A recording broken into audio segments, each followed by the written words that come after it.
when we'll be able to meet again in person. Bezrat Hashem. The day isn't too far away, I hope. But in the meantime, so we're still on Zoom, and the topic for today. So as the topic wasn't posted, but in the last email, so the sheet went out. You may have seen it. So this is an issue that we've touched upon a few years ago. I've been thinking about it a little bit more, and I've added to it a little bit. But it's a topic which I think is relevant for. I'm going to just share the screen. Relevant for both for the Parshat Shavua in terms of Bamidbar, really talk about all of Sefer Bamidbar as a whole, and the getting ready to discuss the, of course, next week in Matan Torah. So it's an idea which I think is appropriate for both of those issues. The topic that I'm going to be focusing on here is the topic of, I guess you could call it, well, we'll use the title of the sheet, namely rabbinic responses to lay laxity. In other words, basically, if you have, I'm going to make it a little bit larger for you. If you have a situation, everyone can see it? Yeah, is it on your screens? Yes, okay. So if you have a situation or situations where, let's say from a rabbinic perspective, I mean, I guess maybe from a lay perspective, it might be a little bit different, but from the, if you would say from the perspective of the Rav of a community, or maybe not just a community, the community could be all of Am Yisrael. If you're dealing with, say, let's say a body like the chief rabbinate. If you are dealing with a situation where you feel that a person or people are not acting appropriately,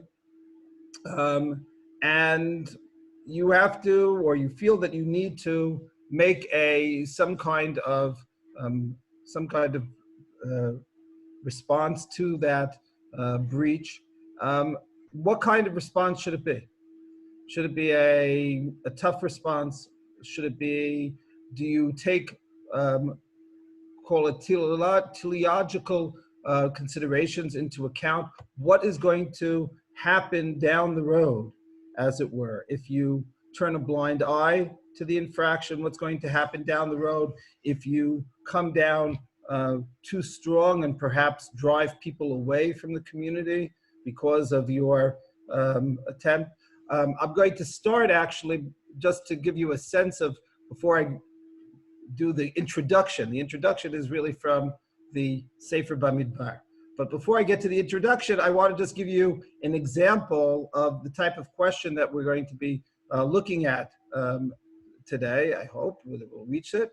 We should be able to reach it.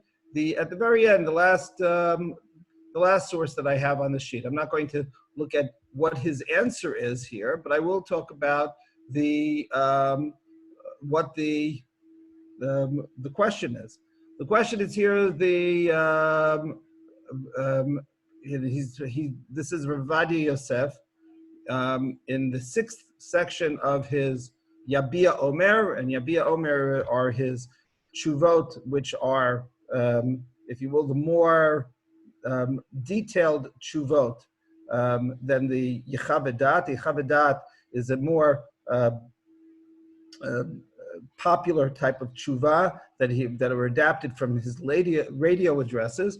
This is his longer and more delineated tshuvot. And here he points out that he's already discussed this in an earlier tshuva in Chelek Dalet. Here it's Chelek Vav, and he says, "Odot Beit Malon shemagish la'orchav harotzim bekos chalav o glida chalavit la'achar arucha b'sarit."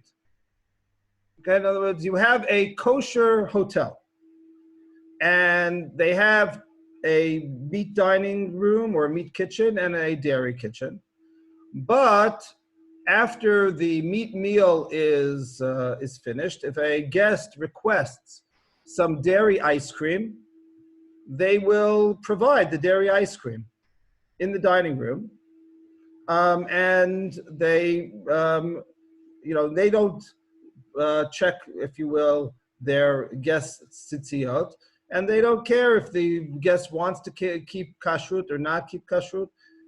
As long as the hotel dining room is kosher, that's all they care about. So they will bring this dairy ice cream to the guest. She'im lo yovel lishmo al machat harabanut hamakomit lahimana mikach. So the local mashgichim are not pleased with this, and the local rabbinate is trying to say that this is something that should be not only avoided, but this should be stopped. However, the question is whether or not the Rabbanut should simply cancel the hashgacha entirely. And the issue is, okay, so here you have a minor infraction, relatively speaking, and it's an infraction of specific diners, right?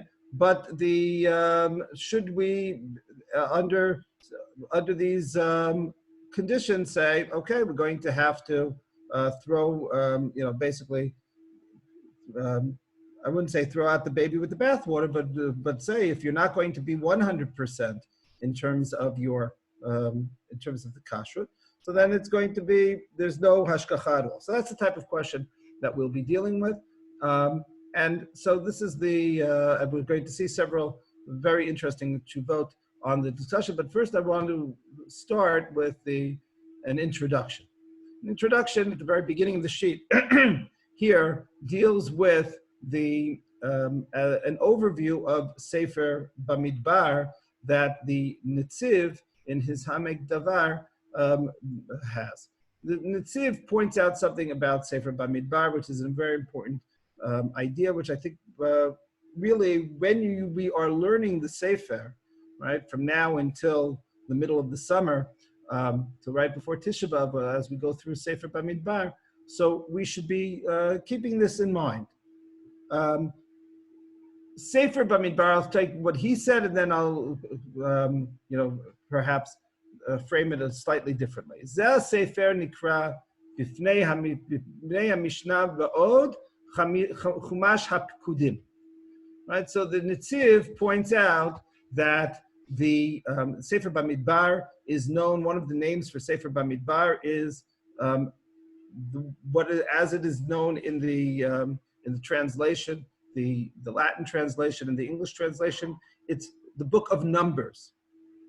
V'nirsham b'dat, and this is, by the way, this idea of calling it Numbers is not just as I said, it's not the translation per se of the church. It is a translation which is firmly rooted in an understanding of Chazal, Chumash Pikudim. Nirsham b'dat Rabbeinu inyan shnei hapikudim shebezeh hasefer. So he says, if you think about it, there are two censuses which are referred to in this in Sefer Bamidbar. There is the census at the very beginning of the Sefer, and there is the census at the end in Parshat Pinchas in Perek Chavav, and there is, in addition, in the census here, you have a count of the Leviim. In other words, you have 2 or 3 counts, but it's a much longer Sefer and has many, many stories in the Sefer. Why do we call it Sefer Pekudim? The truth is, even though we call it Bamidbar because of the first word, Bamidbar, or the first significant word in the Sefer, right? But that actually encapsulates it. It's the story of what happens to the Jews in the desert, the 40 years in the desert. Sefer Bamidbar is indeed the Sefer of the desert. Why call it Pikudim? Just because of these 2 incidents, beyond everything else that happened. Yote misharei dvarim shemiyuchadim b'zeh sefer k'mo hameraglim u'birchat bilam va'od harbe. Think about it. There are so many different stories. The Meraglim, Korach, Bilam. Why are we focusing on the census? Mishum de'ikar zeh hasefer. So this is the Netziv's answer. Mishum de'ikar zeh hasefer hu machlif u'mishaneh halichot im Hashem b'chayei ha'olam me'az shehigiu la'eretz Yisrael min haderech shalchu bamidbar.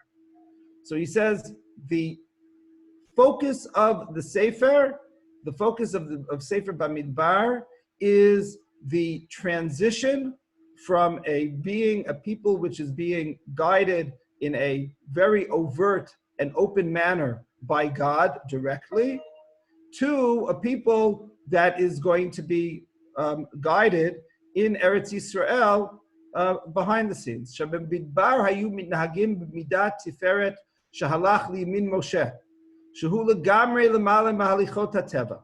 So the Jews are leaving Mitzrayim, the idea from a Kabbalistic point, the midah of tiferet, of glory, which is accompanying the people in their trek in the desert. And that is beyond, that's the supernatural. Ube'eretz Yisrael halchu b'derech hateva, b'sitrei hashgacha malchut shamayim baruch hu. But in Eretz Yisrael, there the approach is one of going through, working with a much more natural type of approach, which is guided by God, but guided by God behind the scene. And so now the vizeh shinui hitchil odam bamidbar be'arba'im b'shnat ha'arba'im. Okay, so, and this change, he pointed out, this, if you take a look at the end of the Sefer, the Jewish people have to do much more, Bnei Israel do much more in terms of the battle against Sichon and Og, and in their discussions with the various peoples as they come closer to Eretz Yisrael, there is this transition. We'll skip a little bit. So he says, if you take a look at the census at the beginning of the Sefer and the census at the end of the Sefer, you'll see there are subtle points that point in this direction. The 2 points that he raises, one is that there is a, whether the way that the camp is set up, the camp is set up in the beginning of the Sefer as being a corollary to the Mishkan. It is it's moving around the Mishkan, and the one key example of this that he gives is that Ephraim, the tribe of Ephraim, is given precedence over the tribe of Menashe. Ephraim is considered to be the more spiritually aware shevet, if you will, and Menashe is considered to be the more practical and pragmatic shevet.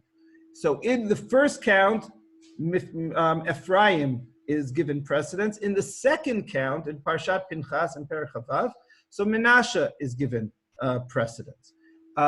Another example that he gives is that there is here I'm going to switch the share for a second and give another share just to, I quickly put the psukim today on, whoops, I'm sorry about that, 1 second, I hit the wrong button.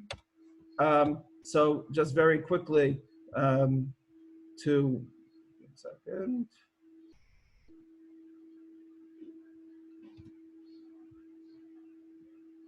Just if you take a look at the way that the psukim are written, so here, I didn't, very quickly just cut and paste. If you take a look at the way that it's stated, this is it's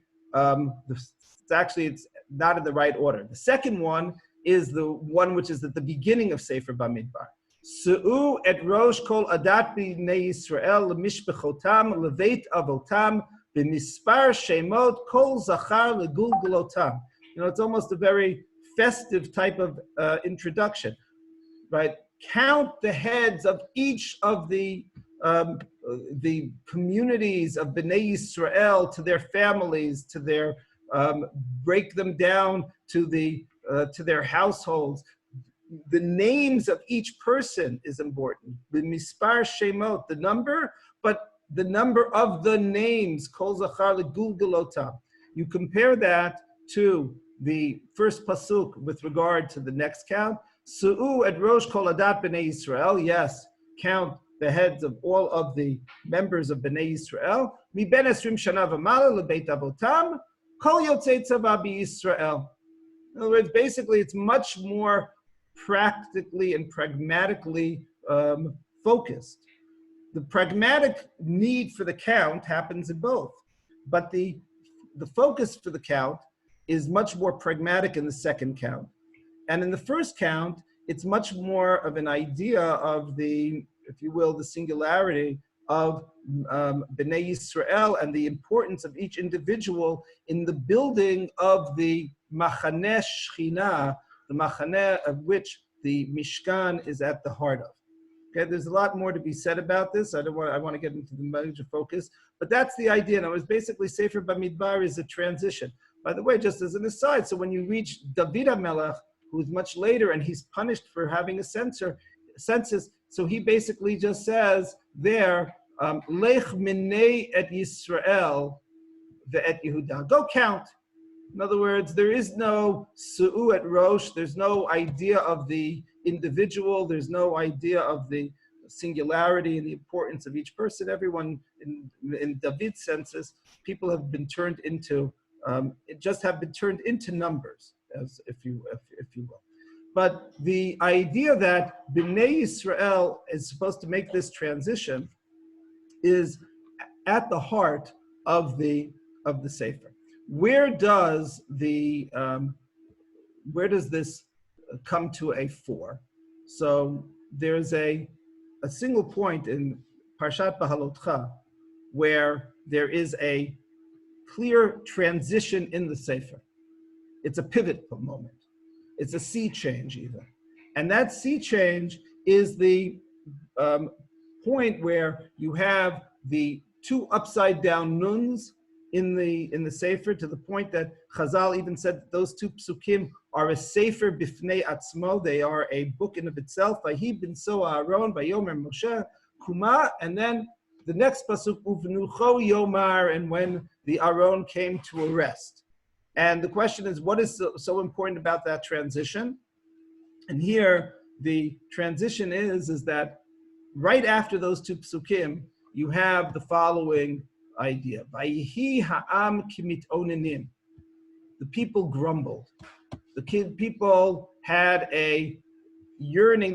This is even right before they asked for the meat. But even before then, there's a malaise. There's some kind of spiritual lacking that is almost difficult to put a finger on.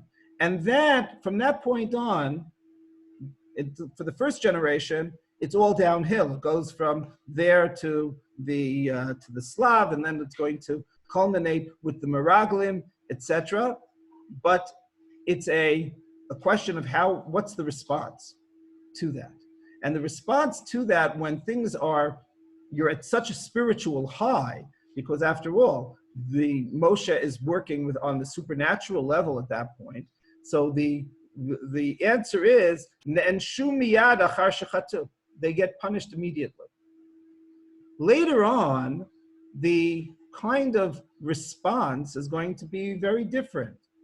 And the transition is going to be not the transition, but the implication is going to be a very different kind of implication in terms of how the leadership reacts and responds. You're going to have a Moshe Rabbeinu looking at a Pinchas, for example, coming out of the people itself in terms of dealing with an infraction. You're going to have the people turning to Moshe and expecting themselves to be more responsible and the like. There's a lot more to be said about this. That was not the time, but the idea that the way that the transition is described and focuses on comes from frequently when there is, to use the title of the shir, a laxity, when there is some kind of break in what the standards should be. And how do the people respond to their own failings? How does the leadership respond? How does God respond in each of those circumstances? Sefer Bamidbar is a sefer which is the sefer, if you will, of dealing with reality. Dealing with things that come up. And things that come up can be Pesach Sheni all of a sudden. There's people who are tamei and they want to bring the Korban Pesach and they can't. And what's the response? It can be in terms of dealing with dealing with entry into the land. Should we have spies? Shouldn't we have spies? How do we go about doing that? It can be a response of people saying that there's of Korach, and saying that perhaps there's something wrong with the leadership, and well, what are the parameters of questioning leadership? All sorts of questions along these lines is part and parcel of Sefer Bamidbar. The Netziv feels that that's connected to the way that the count is described and what the purpose of the count is. The purpose of the count is being a corollary and a foundation for the Mishkan, or is it to be a spearhead as they go enter the land? So with that in mind, I want to try to take a look, for the next 55 minutes or so, at different approaches throughout recorded halachic history, if you will, to dealing with lacking or failings in the community, and what are the expectations of on the rabbinic side of how to deal with it. Do you bend? Do you take a very strong stance and how do you, or different approaches in between? So the first source, interestingly enough, I'm not familiar with many, if you will, primary sources in the Mishnah or the Gemara that deal with this. And in fact, the few sources that we have in Chazal are more almost semi-agadic in nature. You'll see what I mean in a moment. Let's take a look at the first source. Here's source number 2. Amar of Yosef. Zamri Gavra v'ane nashe. If you have a situation where there is some kind of singing going on, right? It's a kind of a group sing-along, and perhaps it's in a tavern setting, not totally clear, right? People singing along in a party, and if the men are singing, v'ane nashe, and the women respond, pritzuta. So that is already a break. It's pritzut. If you have this interaction between the sexes. Zamre nashi va'ane gavre, but if the women sing and the men respond, ke'esh bin oret. So that's the equivalent of fire in flax. In other words, pritzut is there's a breach. Eish bin oret means get the fire brigade out. Okay, this is out of control. Lemay nafkamina. So since neither one are going to be recommended, I mean, it's clear that the Gemara doesn't like either one. But what difference does it make whether we call it pritzus, if you will, or we call it eish b'da oret, right? It's a decon 4 or decon 5. Really, what difference does it make? In terms of our attitude towards it, they're both bad, right? So the Gemara says, "L'may nafkamina." What difference should it make? Livituleha mikameha.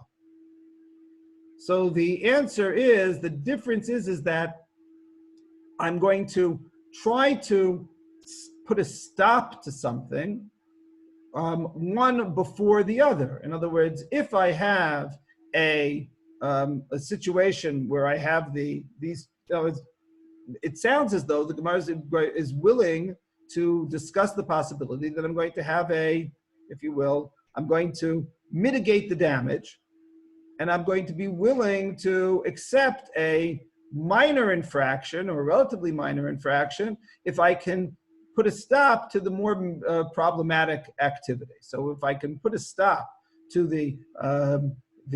so Rashi says, for example, the tuleha mekamehai, im ein shomin lanu levatel et shnehem, nakdim levatel et zeh shehu ke'esh bin or. Right? If the you have this practice going on in your community. You're the local rabbi. Maybe you've just come to town, and you're trying to change the spiritual footing of your community. You'd have to do it step by step. The first step that you should do is to put a stop to the Zamre Nashe Va'ane Gavre. Stop putting the women first and the men answering. Have the men sing, the women answer, then maybe the next step you'll be able to, push it back a little further, right? Do one thing at a time, right? That's the idea. If you can put a stop to both, great. But if you can't, so focus on what seems to be the more dangerous practice, okay? That's source number one.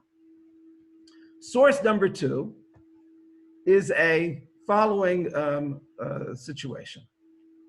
And here, interestingly enough, the Gemara talks about a fallout of something. The Gemara talks about a vision that Rabbi Yehuda HaNasi had on his deathbed. Rabbi Yehuda HaNasi on his deathbed, Ki have necha nafshe de Rabbi, when Rabbi Yehuda HaNasi was passing away. So, so he had interesting type of vision or visions. Amar hamone ika bebavel kule amonei. So he says there's this family known as the Homonais, and they live in Bavel. They're all Ammonite. They all are descended from Bnei Ammon. Maskaraya ika bebavel kule de mamzerahi. Right? There's this family of the Maskaraya, and they're all mamzerim, right? There's been all their yichus has been compromised. Okay, and then we'll skip the next case. Birta de Satya ika bebavel. Okay, there is a town that has veered in Bavel. Hayom saru me'acharei hamakom. Today, as I'm lying here in my bed, this town has moved away from God. What happened? Da'akve pera bekavre b'shabata. Va'azel bitsadu b'hu b'shabata. So they set traps for fish on Shabbat.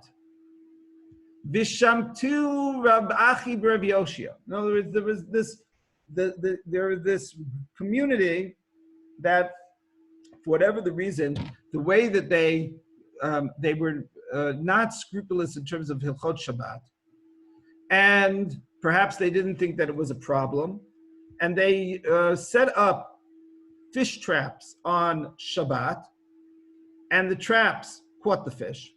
The local rabbinic authority, Rav Acha Berev de Rav Yoshia, Shamtinhu. Shamtinhu is the term that the Gemara uses for putting into chayra. In other words, this group of people, perhaps Rav Achi had tried to discuss it with them and to explain to them what the problem was, and they refused to listen. But Rav Achi decided that he had to take a very strong stand. And excommunication is basically the nuclear option in the rabbinic arsenal. When you excommunicate someone or a group of people, so at least until Spinoza, so you were putting people in a situation which was untenable, right? You were cutting them off totally from a social perspective. They had no means of interacting with anyone around them. They couldn't even really interact with the outside world because, until, as I said, the modern age, and that's why Spinoza is such an important personality in this regard, until the modern period. So you're either one of us or one of them. There is no secular middle ground that you can operate in. You're either part of let's say in Europe, you're either part of the Christian world or you're part of the Jewish world. You're either part of the Muslim world or you're part of the Jewish world. You're either part of the pagan world or you're part of the Jewish world. Those are the only options depending on what the society is. right? Being in a neutral zone of secularity just doesn't exist. And so if you excommunicate someone, so you've taken away their foundation, right? It's not just simply being socially isolated. It's a question of being existentially isolated. That's the idea of cherem, and that's why it's such a powerful weapon, and a weapon that needs to be used very, very carefully. As I said, it's the nuclear option. Today, it's much less of an option because, you know, I put you into cherem, you put me into cherem, and who cares? Right? Because we go out and we operate in a world that really doesn't really care about whether in my local community I'm in cherem or not. Right? That's why even using cherem for situations of agunot and the like have limited impact. But at the time of the Gemara, this is, as I said, this is as severe a punishment as you can think of. In some ways, it might even be more severe than corporal punishment. And so this is what Rav Achi did. Right? He went nuclear. And what was the response of the people? Ishtamed. They became apostates. In other words, basically, when given the choice, as long as they were in the Jewish community and they were acting inappropriately, they were part of the Jewish community. Rav Achi tried to change their behavior, presumably. He was unsuccessful. So he said, okay, you don't want to play by the rules of the community, you're not part of the community. And they called his bluff. They said, okay, if we're going to be put into cherem in the Jewish community, so then we'll reject the Jewish community. Now, exactly what occurred at that moment? Did they become pagan? Did they were they Karaites, or this is before the actual Karaite movement? But did they go in that direction? Did they become? This is the time of the early church. Did they join one of the Christian sects that were around at the time? Not clear. But the Gemara is clear that they turned their back on us.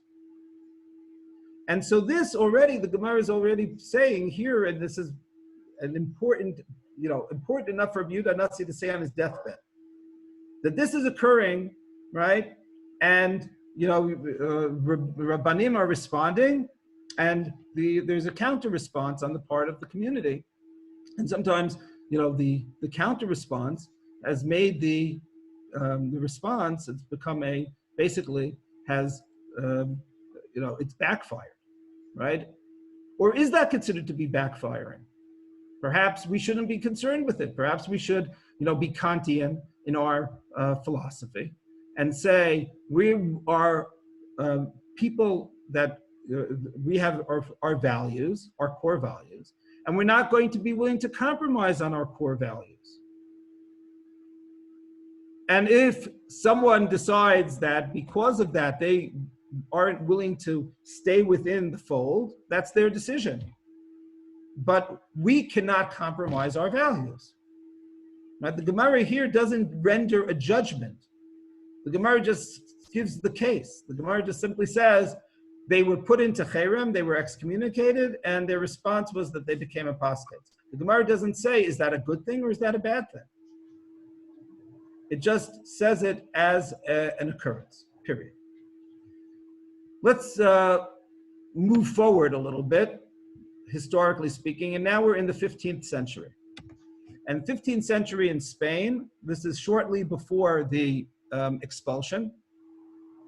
The two leading rabbinic figures are the Abarbanel and Rabbi Yitzchak Arma. Rabbi Yitzchak Arma is less known than the Abarbanel. There are those who say that he influenced the Abarbanel very strongly and doesn't get due credit for it. He's most known for a sefer called the Akedat Yitzchak, which is a perush on the Torah, but it's much more than just a perush. It's he discusses all sorts of issues. He connects it loosely to the Parashat HaShavua. Now, With regard to this particular piece, a small piece, he connects this to the story of Sodom, okay, and the overthrow of Sodom and immorality in Sodom. And here is the case that has come up to him in sometime in the mid to late 15th century in Spain, the decades shortly before the expulsion in 1492. Kama pa'amim nitchapalti al zeh. So he says, first of all, the fact that he says kama pa'amim, right? So he's saying that this is not an issue which is coming out of the blue. This is an issue which has come up time and again in the communities. So here's the issue. Odot hanashim hakedeshot.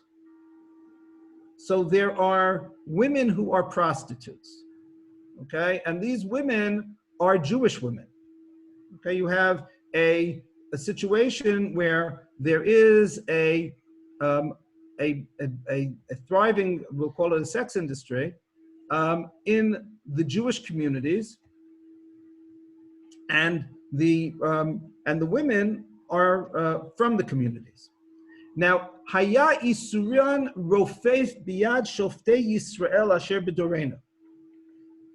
So, to the Isur, as you would think that this is going to be something that people are up in arms about, right? Jewish prostitution in the communities.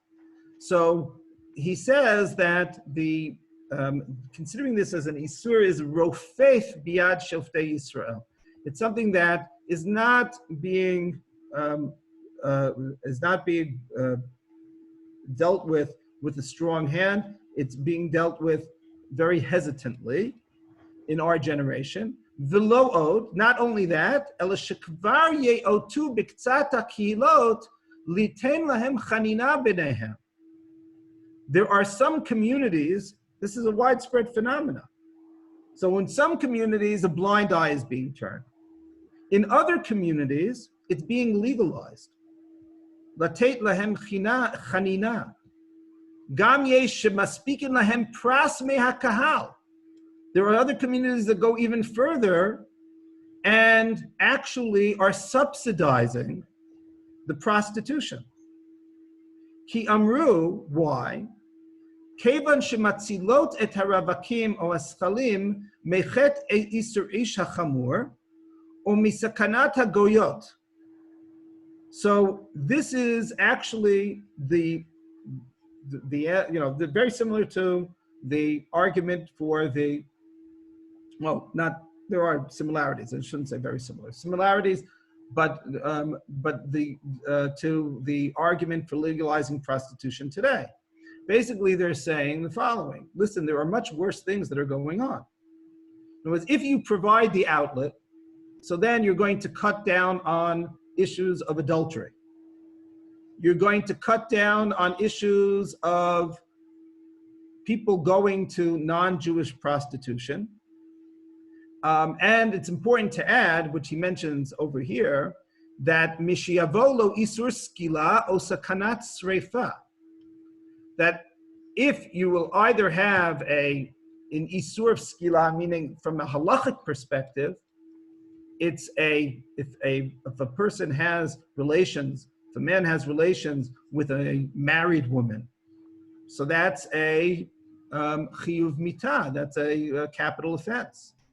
If a man has relations with a prostitute, that is a lesser offense. That's not a capital offense. That is perhaps an isur of malkot. But it's not as bad, it's a lo ta'aseh, but it's not as bad as adultery. And on the other hand, if you say, well, go to the non-Jewish women, that is sakanat sreifa. Now, he doesn't say isur sreifa, he says sakana, a danger of sreifa, because in 14th and 15th century Spain, so sexual relations between a non-Jew and a Christian was a capital offense in the Spanish courts, in the Christian courts. So basically, if a Jewish man was caught with a non-Jewish prostitute, so he was risking his life. So the communities basically said, listen, we can save our members from that danger, the mortal danger of going to the non-Jewish prostitutes, or we can provide them also in terms from a spiritual perspective a lesser sin than being involved in adultery. So this is a, if you will, we won't call it a positive phenomena, but it is the lesser of all of the evils. That's the argument that, based on what he's saying here, seems to be pretty widespread. Va'ani danti bazeh pamim rabot lifneihem, lifnei gedoleihem. So he's saying, I've dealt with this time and time again. This is something that keeps coming up. V'izbarti lahem, and he disagrees. And this is what a very important principle that he lays down here. Shachet hagadol asher ya'avor alav ish mibeit Yisrael b'seter v'shelo l'dat harabim u'b'reshut beit din chatat yachidhu. Bottom line is, you know what? I agree with you. The personal offense of any given individual, if you ask me, is the offense of going to a non-Jewish prostitute worse than this? No, maybe not. Is it worse to be going to, for a person to be involved in an affair with a married woman? Absolutely. But that's his problem. That's the chet of the yachid. Every individual has to make his or her decision as to what level of observance and what level of religiosity and spirituality they're going to keep.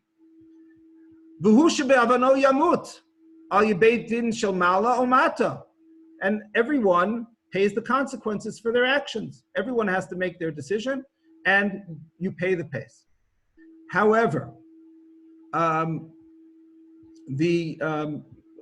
omnam, go to the bold print.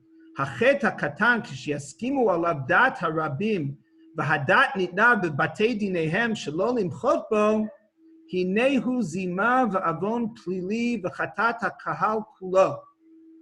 So, however, even if you have something which is of a lesser offense, but it's something which is being sanctioned by the community and being sanctioned by the Beit Din, so then it becomes a community which is anchored in sin. So then the only way that that there will be any abolition of this sin is if there is, God forbid, a punishment that will befall the entire community. And this is the connection that, in terms of the scriptural connection to his discussion. So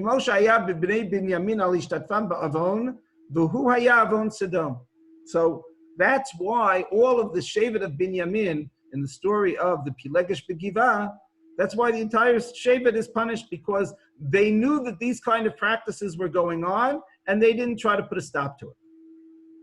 So they bear responsibility as a community. In other words, basically, even if you have something which is a sin, which is if you will, take a look at the sin and weigh it. It's a, relatively speaking, a more minor offense, not necessarily a misdemeanor, but it's not as serious an offense as what you're trying to prevent. The community can never sanction any sin. Okay, now we have to compare this to that first case, right? The case before, where we talked about, which isn't nearly as severe, as talking about questions of prostitution and questions, of course, we could have a whole shiur just on this. He doesn't seem to discuss the question of, well, what about the impact on the girls who are involved in this and all the evils of prostitution as a whole,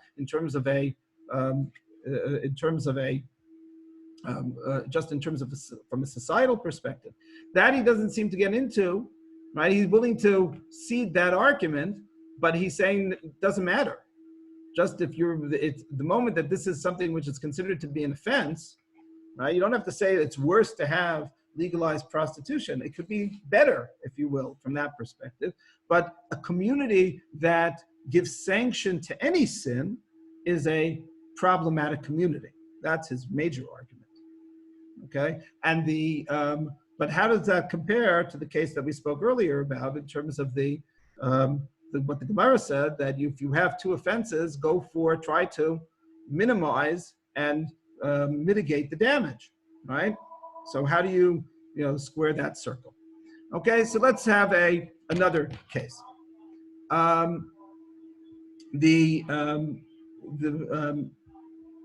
So here, we'll skip the Trumat Hadeshim for a moment because of the time issue, and we'll deal with the following case of the Radvaz. The Radvaz says the following. He has the question. Sha'alta mimeni odiacha dati be'elu apritzim ha'ovrim averot biyad rama u'vishat nefesh.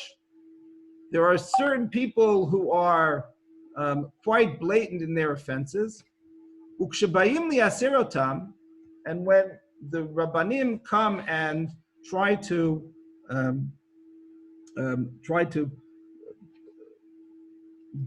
sanction them, omrim she'amiru.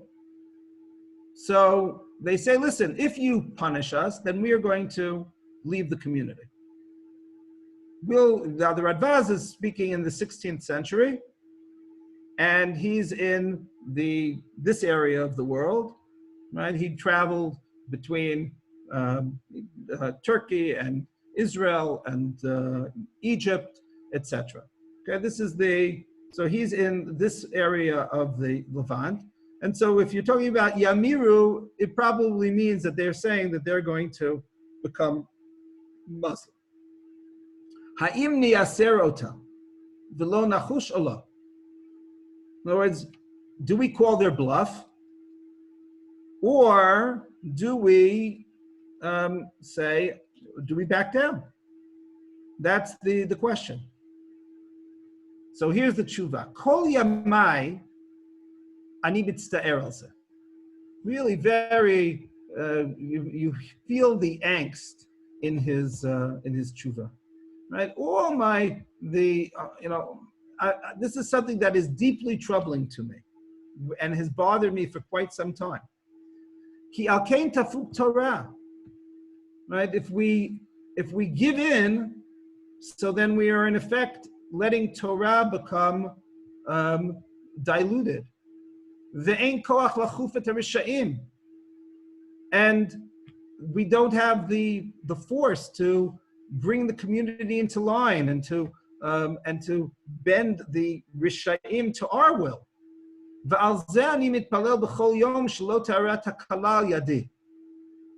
And I pray every day that my decision here will not create a breach, and that perhaps I will cause some kind of stumbling block by making the wrong decision.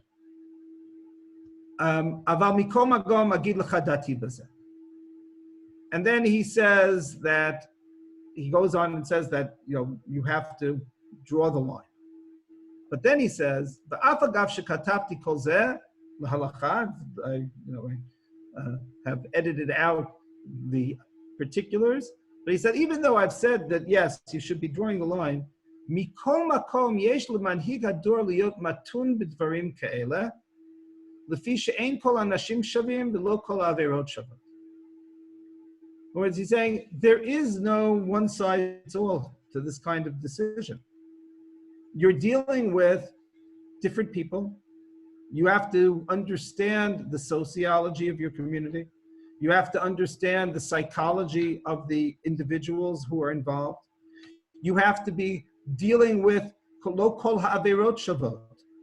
Not every sin is the same. You have to ask yourself, what kind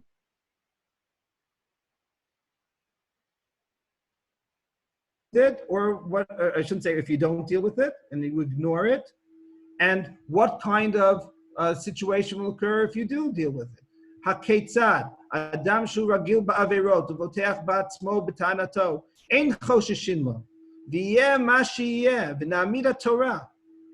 So if you're dealing with a person, he gives us an example. He says a person who is clearly is a is basically is already lost.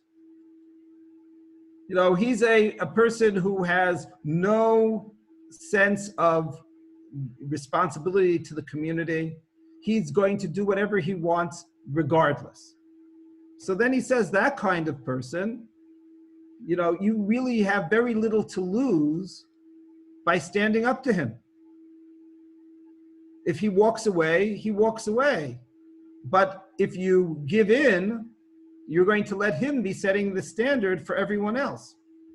But imeno ragil b'karov hadavar sheyishma mamshichin oto b'dvarim ad she'ashuv ma'at ve'ein mamaharin lahanisho mipnei hatakala v'chein kol yotze b'zeh. Right? So, but if on the other hand, you're dealing with a person who's wavering, and your sense is that if you come down too harshly, it will trigger it will backfire for all practical purposes. So then you should tread very, very lightly. Hakol lefi ra'ot einei hadayan hamanhig ubilvad shiu kol va'asav l'shem shamayim. Right? Every person has to judge his own community and make the call. Right? Basically, he's also telling the questioner that I'm not going to take the flak for your decision here. You have to make the decision. Right? This is I'm going to give you the guidelines, but you have to decide how you're going to apply it, and everything, has to be done l'shem shamayim, and you have to also be very, very cognizant of the fact, you, the posek, that your actions, right, are going to reverberate here. It's not simply a question of deciding whether the pot is treif or not. Right, that you're dealing here with a situation which can have effects which go far beyond this particular case. Here's another example of the same idea. This is something which troubles poskim throughout the generations. Shulchan Aruch says the following: Siman Lamed Daled. The ha'over al davar isur minadin oto la'altar. So if somebody who violates Isurim, so we put him into Cherem immediately.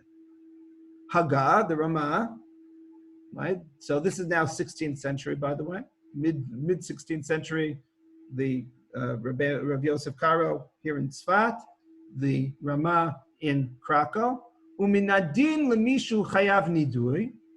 ואפילו יש לחוש שעל ידי כן יצא לתרבות רעה, אין לחוש בכך. In other words, if you will, the standard halacha, both in the Sephardic world and in the Ashkenazic world, is that you put a person into nidui, again, that's excommunication. You will put someone into cherem, and you don't have to worry about the person. Ein lachush.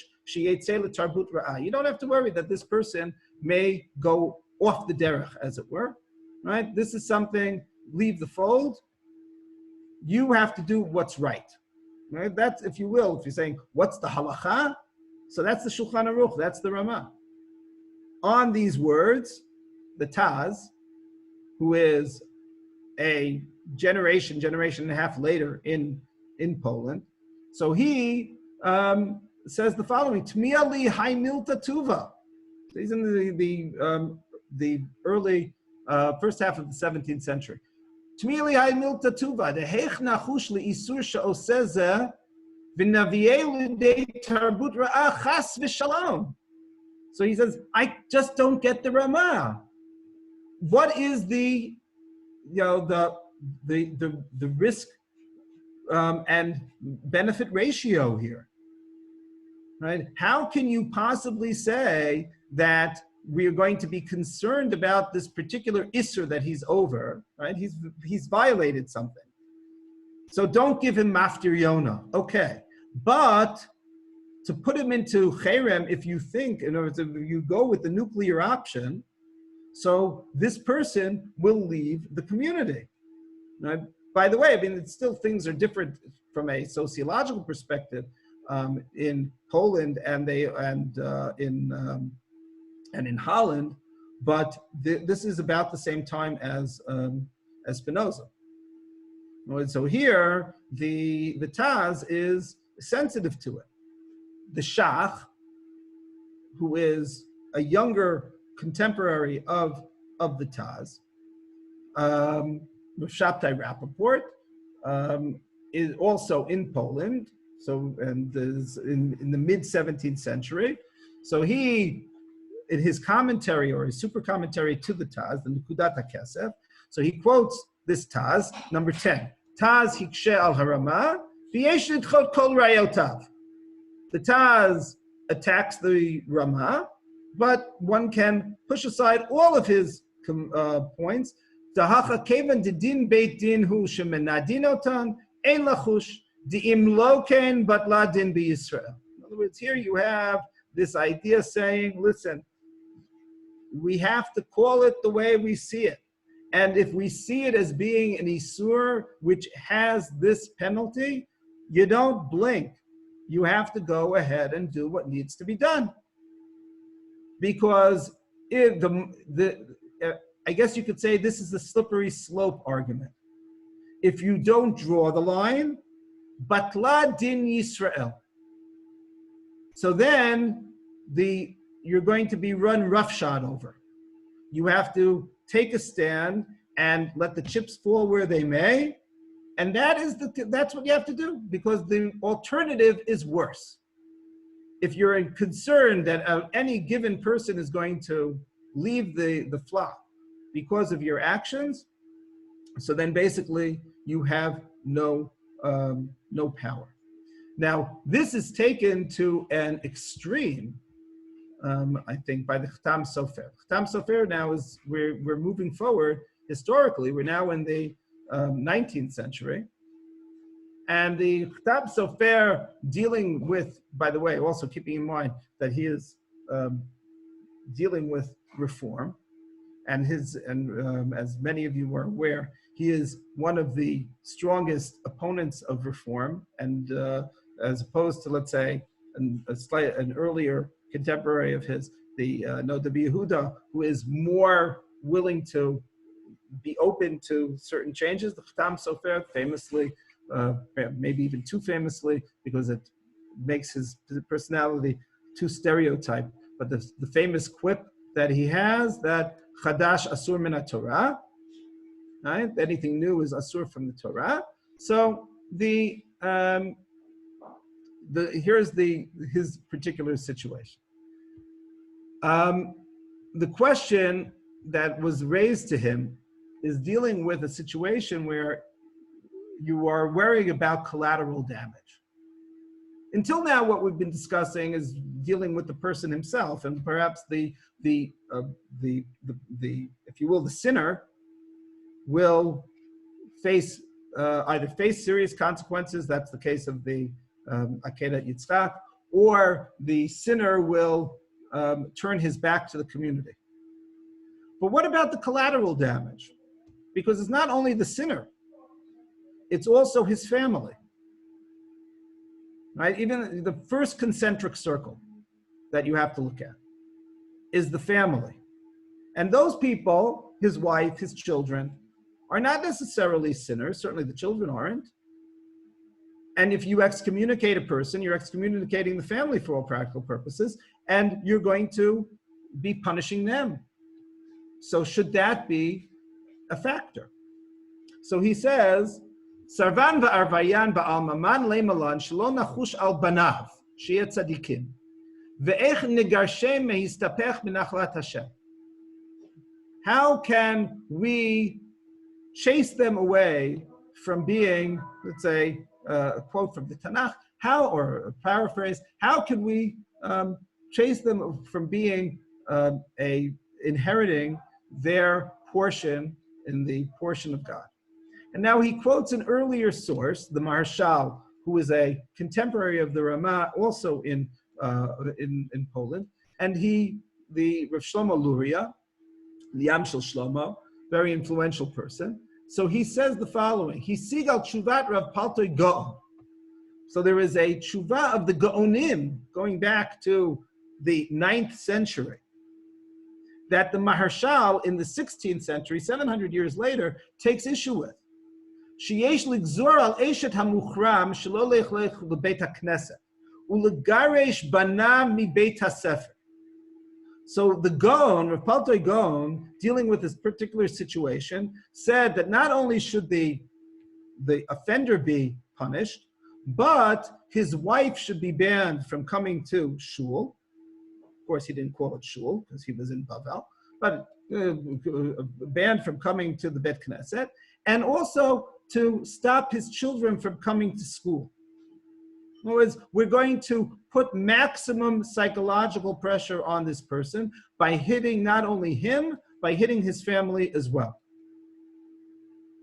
That was the Gaon's position. The Katav, and the Maharshal, 700 years later, writes, Chalila, God forbid, b'meshek kol ha'olam eino mitkayem ever behevel tinokot shel beit Rabban. There is nothing more important to Jewish continuity than children being in school. You don't deal with your issue by hitting your own future. You can't do such a thing. And not only with regard to the children, but also with regard to the wife. Mashikatav lotzi ishto mi bet hakneset im hu chata hi ma chata. Right? How can you have collateral damage? That is, she hasn't sinned in any way. Why should she suffer? Why should she be put into social isolation just because her husband has run afoul of the law? You want to punish him, punish him.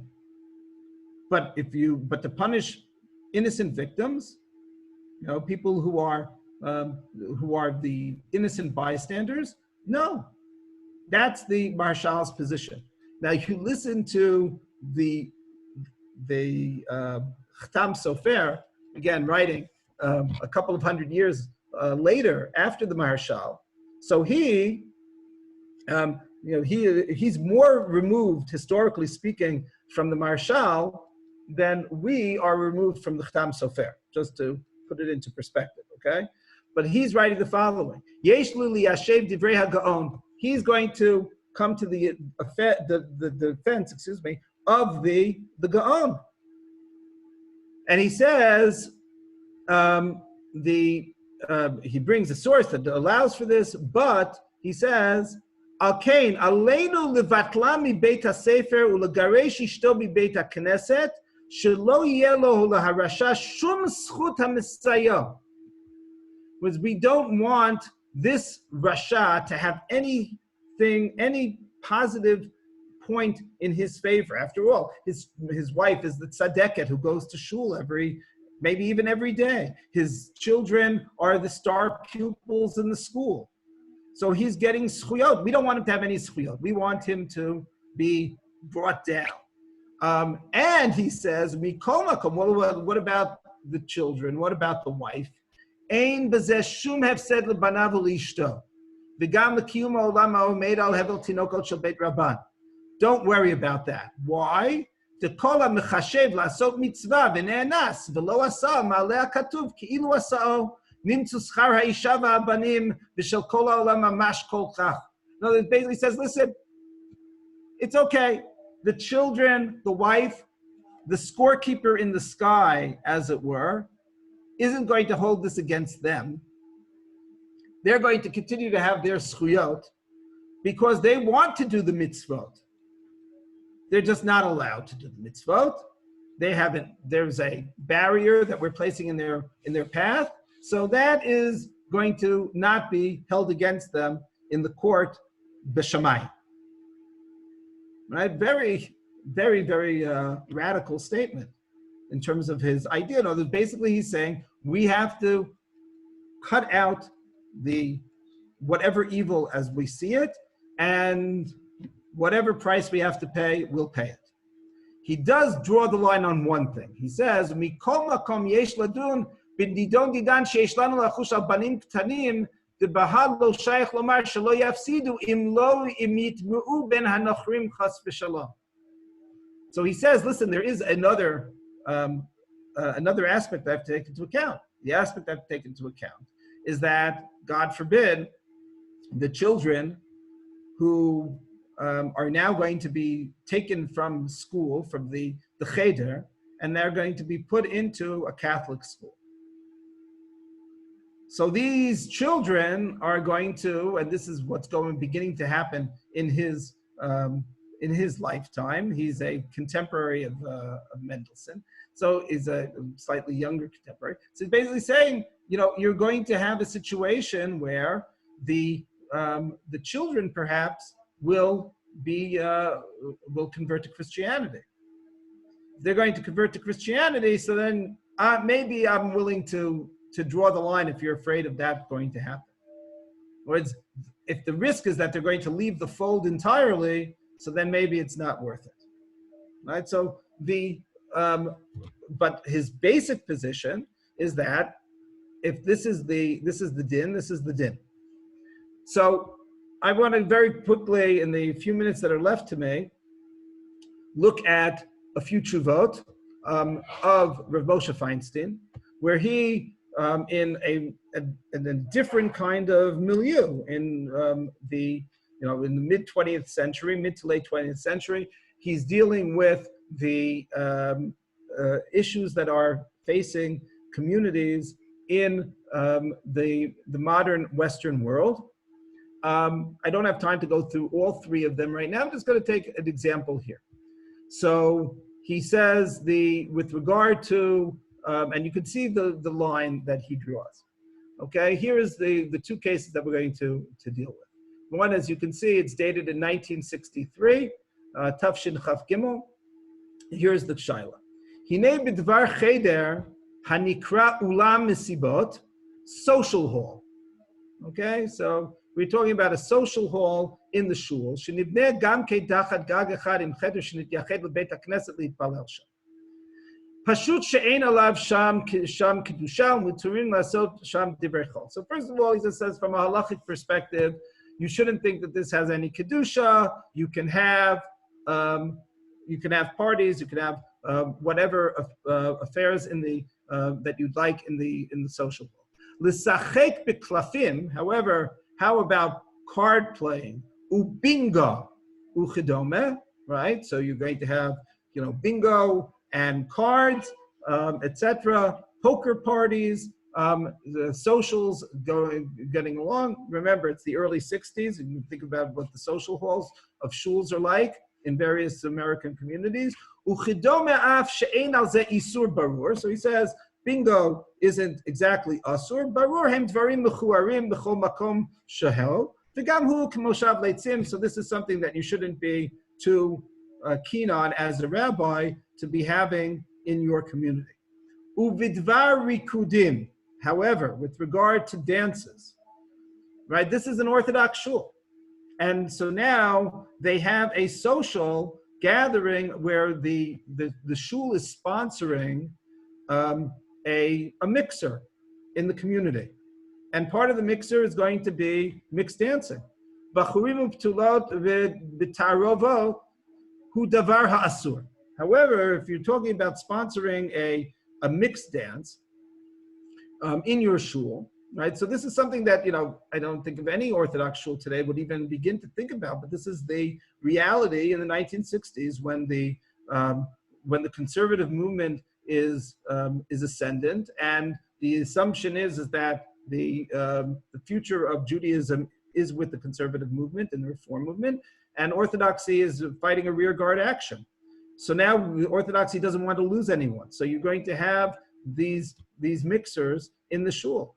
So he says it's asur, and he points out the halachot, the halachic problematic nature of mixed dancing.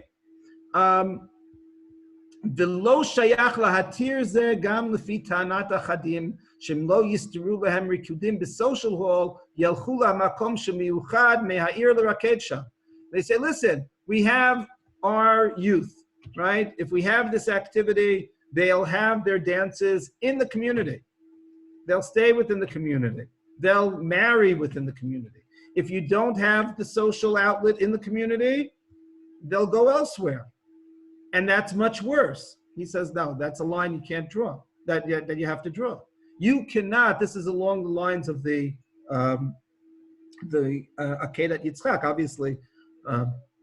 I'll leave it to the participants of the shir to decide whether the legal prostitution issues of the Akedat Yitzchak or the mixed dancing issues of Rav Moshe, which one is worse. But it's a similar type of question in this regard. So he's saying this is something that the community can't sanction. If the community sanctions it, it becomes problematic. And the fact that they're going to do that, that's their problem, right? If this is something, if they decide that that's what they're going to do, that's their decision. That's not the Tzibur's decision.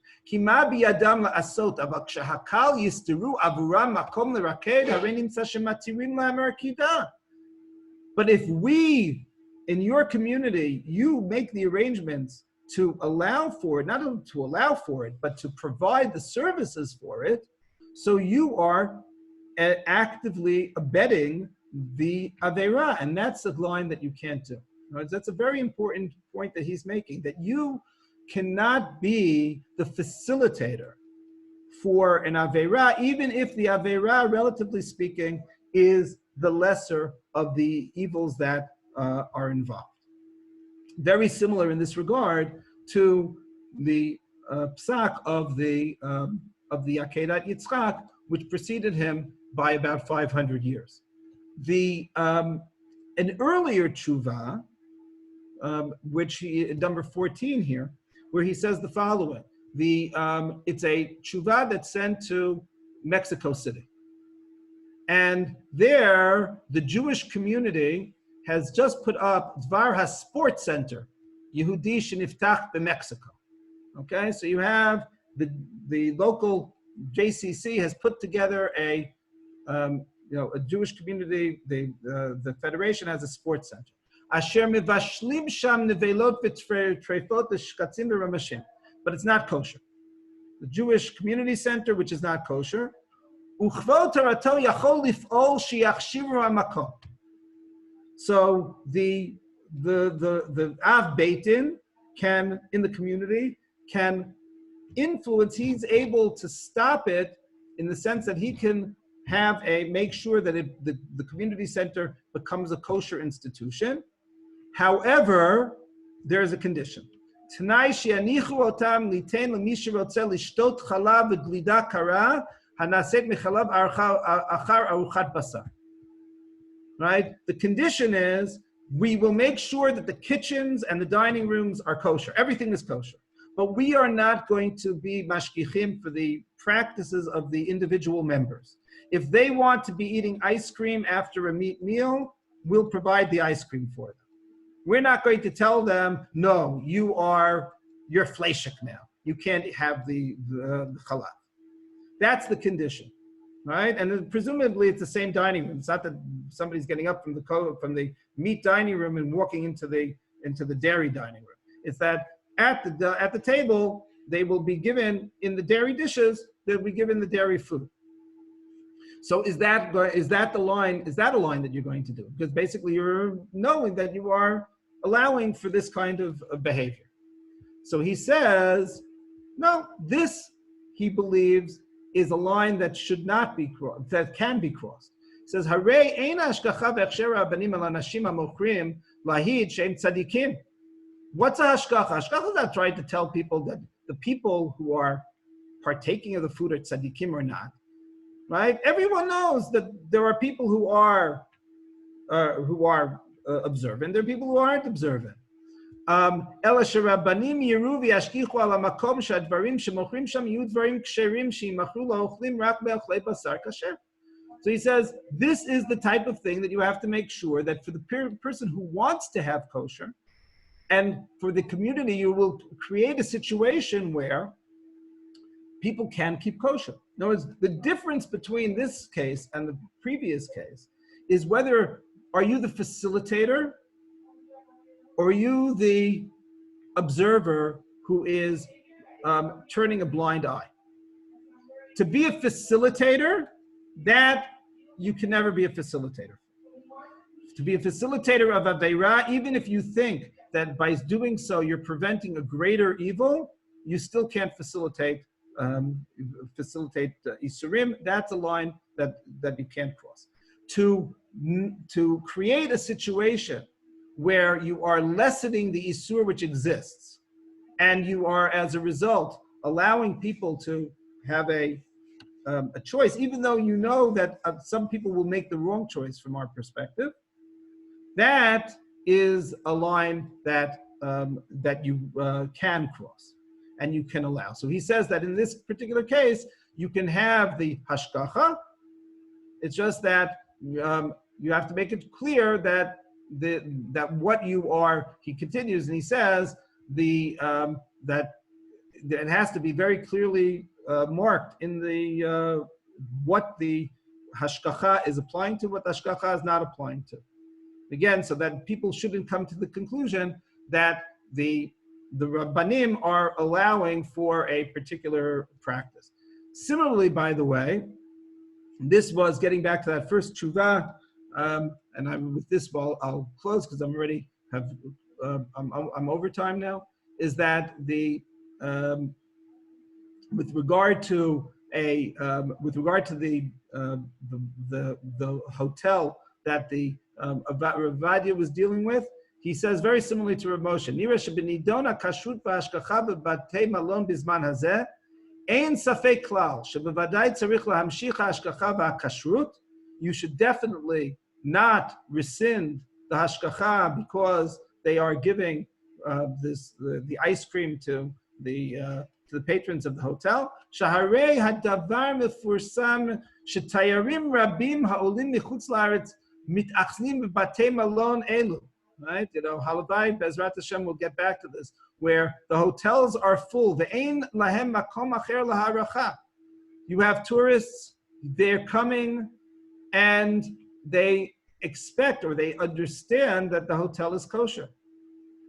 And if you rescind the hashgacha, so then people who aren't looking all that carefully, but want a kosher hotel, will come to the hotel, assume that it's kosher. They'll be told by the proprietors that yes, all the ingredients are kosher. They might not even ask the question. They'll assume everything is kosher.